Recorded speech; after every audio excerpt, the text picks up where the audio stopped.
guys, it's Sophie and welcome to my Around the World book haul part 5. This is actually the last book haul that I'm filming before the challenge starts. I haven't started yet, but this one will probably be uploaded after the challenge has started. So yeah, it's really exciting, it's like a week away, but yeah, I have some more books that I want to show you, and I'm kind of nearly finished with my closest countries. I've got a couple I'm going to have to buy as soon as I get paid, so that I don't run out of countries, because there's been a couple that I've ordered that have fallen through.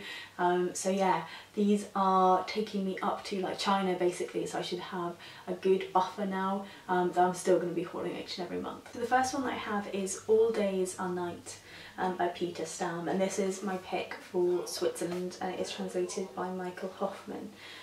Yeah, this is a story about a young woman who has this kind of ideal lifestyle. She is happily married, she's wealthy, she's sort of got this good career, but one day she has a car crash and her face is injured and damaged, and she doesn't look like herself anymore, and it's kind of talking about how this accident exposes her life and the way that she lives, having this kind of obvious facial injuries.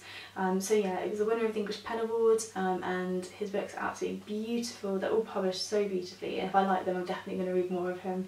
Who are they published by? I feel like it's Granta, who you guys know I really enjoy. And the next one I have is my pick from Mongolia. This is, I think, the only book that's available from Mongolia, but luckily I am really interested in it. And it's called The Blue Sky by Galsan Tschinag. We'll have a go. Yeah, I don't know if this is fiction or non-fiction. I feel like it maybe is fiction, but it's essentially about a young boy who is a shepherd, and his life. I think it's about him kind of growing up as well, and about what masculinity is in Mongolia. Obviously it's a place that is kind of rooted in mysticism and kind of mystery for Western readers, this kind of shamanistic sense that I think is what a lot of people get from Mongolia, and I don't know anything about really the life or the culture. For me it's always kind of just like monks. So I think it should be really interesting to read, and I like the idea of following like a young protagonist. As I say, I think it's fiction, but I'm not sure. I can't clearly tell from the back, so yeah, we'll see. And the next one I saw on Joss from Scribbles Reads channel ages ago, and it's The Crazed by Ha Jin, and this is my pick for China, and it is written, it's translated by, I can't tell, I'm sorry. It's translated by someone, I'll see if I can find it by the time I get around to reading it. But this one is a story about a professor at a university, a professor of literature, who suffers a stroke, and his mind is sort of changed. His prospective son-in-law becomes his carer, and he kind of starts listening to this older man talk to him, and he's unsure whether or not his mind is kind of unravelling, or whether or not he kind of finally feels like he can speak the truth about his life and about kind of this intellectual movement in China and about China's history, and he feels kind of trapped by this old man, unsure whether or not he's mad or honest. So yeah, I'd heard really good things about it, as I say, from Joss, so hoping that I like this one. Next one I have is a bit out of order, but it is one that I really wanted and I thought would be easier, so I got this one for Christmas from my mum. This one is from Mozambique, and it is Confessions of a Lioness by Couto. This one says that my sister Silencia was the most recent victim of the lions, which have been tormenting our village for some weeks now. I am the last of the hunters, and this is my last hunt. What has happened was what was always happening. The lions are coming back.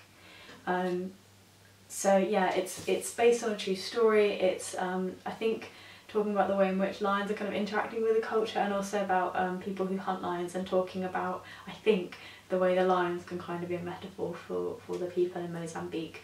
Yeah, I don't know much about it. It was a finalist for the Man Booker International.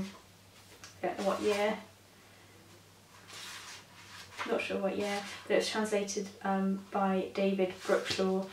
Yeah, I saw this one in Dawn Books as well, and nearly picked it up then. I thought that'd be a good one for my mum to get me, because I knew it was kind of in print and available. So there's this one.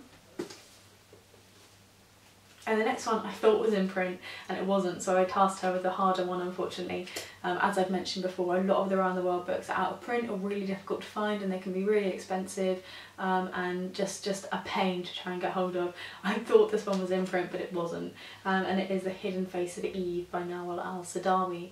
And this is a non-fiction book by one of Egypt's kind of most prominent feminist writers, and it's talking all about women's rights in the Middle East. So Saadawi is, she was a director of public health and a doctor, so she's talking about child marriage and female genital mutilation and marriage, divorce, all kinds of different things. But yeah, it should be really interesting. I loved reading her before, her fiction, so I'm hoping I like her non-fiction as well. I didn't realise it was going to be quite so hard to find, but I'm glad that I have a copy. And the next one, oh, this book guys, right, so first of all I'm just going to show it to you. Don't know if you can tell, but someone's messed up the printing on this one. This is my pick for Andorra, Liechtenstein, Monaco and San Marino. I think San Marino as well. These are essentially the microstates. This book is the microstates of Europe, so these are places that are absolutely tiny. Some of these don't have anything that's been published. Andorra, I had one, and my god, I've tried so hard to get it, but Andorra is kind of my third or fourth book, and I must have ordered it sort of 5 or 6 times from different suppliers, who've then said that they thought they had it, they've then gone to try and find it, and they say that they just can't find it anywhere at all. I've gone to kind of rare book suppliers, I cannot find Andorra for the life of me, and the others, I think the other 2 or 3, I can't remember, I might have one for Liechtenstein, are just this book as well, if that makes sense. Obviously if I find anything else, if anything else is published, then I will have a look into it, and I'm probably going to read the others that aren't in my list, which is the Sovereign Order of St John and Malta, and maybe Vatican City, we'll see, just because of the fact that it's already in here and this is already like 3 for 1.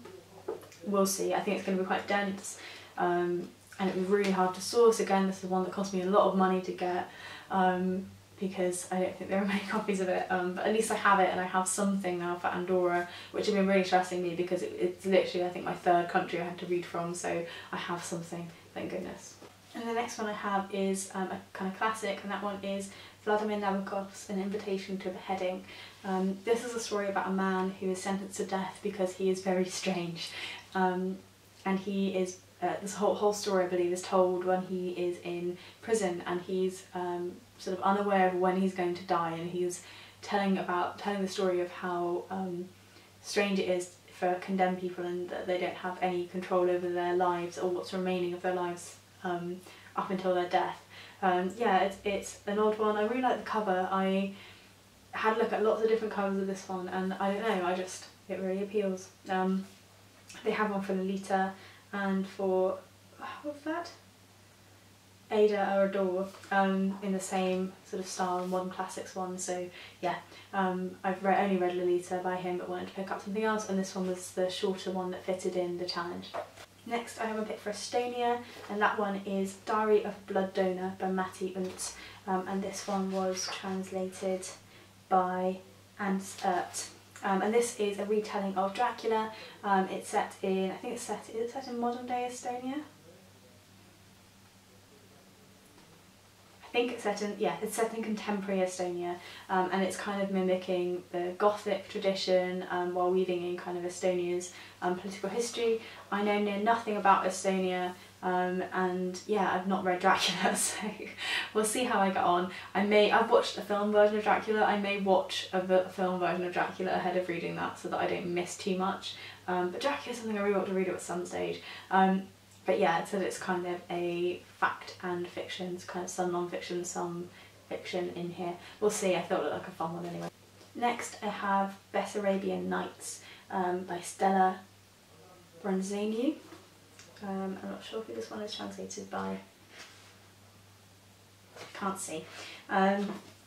But yeah, this one is from Moldova, I think I said that, and it's a story about a young woman who is kind of desperate to escape her homeland, and she goes and sets up kind of this new life in the UK. But while she is away, her sister, who's gone, I think gone on holiday, yeah, she's gone on holiday to Italy, she disappears, and so she's forced to come home, and she's kind of forced to look more closely at her home that she's been trying to forget, and looking at its history of communism and also human trafficking, which is apparently a big problem in Moldova. So yeah, she said it's kind of riven with poverty, corruption and human trafficking. So I think it's going to be quite an interesting story. This one I think is another one that I won't open my page limit for. Yeah, it's 371, but I thought it was interesting. I've not read anything, I don't think, about human trafficking. I've watched a few documentaries about it, but I thought that one would be interesting to have a look at and have a read of. The cover's also quite pretty, I think that's quite clever, so yeah. The next one I have is my pick for South Korea, and that one is I'll Be Right There by Kyung-Sook Shin. And this book is sort of talking about a 20-something's life, but a lot about her losses. She has this call out of the blue from one of her ex-partners who kind of wants to pull her back into this really intense period of her life, and it kind of she starts thinking about all the other people she's lost in her life and the connections she's made. So she talks about the death of her mother and the bond she has with her professor who she's very close with. So it's kind of about these relationships. I like the fact, I think, that it is someone who's in a very similar stage of their life to me, that sort of 20s, but in a very different culture. So yeah, I think this one should be interesting. I think again this is another one I went over my page limit for, yeah, 325, but every now and again there's one that was just so good that I didn't want to lose out just for the sake of a few pages, so I'm really hoping I like this one. There were lots of choices for South Korea, more than I thought there'd be, and it seems as though this particular author is really popular. She had lots of books that seem to be translated, so yeah, if I like her there's more to go. And then the last one I have is my pick for Sweden. I had loads I could have chosen for Sweden, but this is one that everyone have been talking about, and I thought, do you know what, it fits, I can actually read it, and it is The Scandal. It's published as Beartown in the States, and it's by Frederik Backman, and who is it translated by? Neil Smith. On the back it says, late one evening toward the end of March, a teenager picked up a double-barreled shotgun, walked into the forest, put the gun to someone else's forehead and pulled the trigger. This is the story of how we got there. So I think it's kind of small town and talking about violence and why that happens. I'm really looking forward to reading Sweden. Again, I think I've gone over my page count. I'm being a bit naughty really, because I ought not to, because it's going to stress me out further down the line, but this one's 418. Yeah, I just heard loads of people talking about Beartown and wanted to be able to join in the conversation, and seeing as it fitted, and Sweden's coming up fairly shortly, I thought that I would give this one a go. I know that Frederik Backman has other books that have done really well in English, but this will be the first of his that I'll have read.